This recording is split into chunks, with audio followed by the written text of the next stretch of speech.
Hi friends, ఇవాళ అయితే మేము నాటుకోడి ప్రిపేర్ చేస్తున్నాం. చికెన్ అయితే నీట్గా కడిగేసాను. ఫ్రెండ్స్, ఇవన్నీ వేసుకొని మ్యాగ్నేట్ చేసుకోవాలి. లెమన్ కూడా యాడ్ చేస్తున్నాను.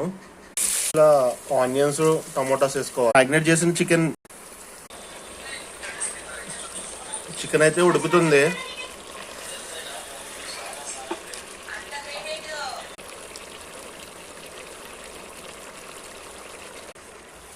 కొంచెం పెప్పర్ పౌడర్ వేసుకుందాం.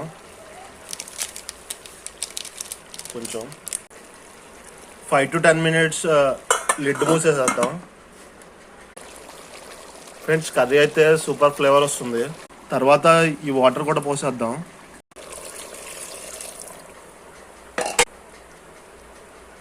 ఫ్రెండ్స్, కర్రీ అయితే ఇంకో 5 to 10 minutes కర్రీ అయితే టేస్ట్ చేశాను, సూపర్ ఉంది. కొత్తిమీర కరివేపాకు కూడా రెడీ చేసి ఫైనల్లీ కొత్తిమీర కరివేపాకు వేసేస్తున్నాను.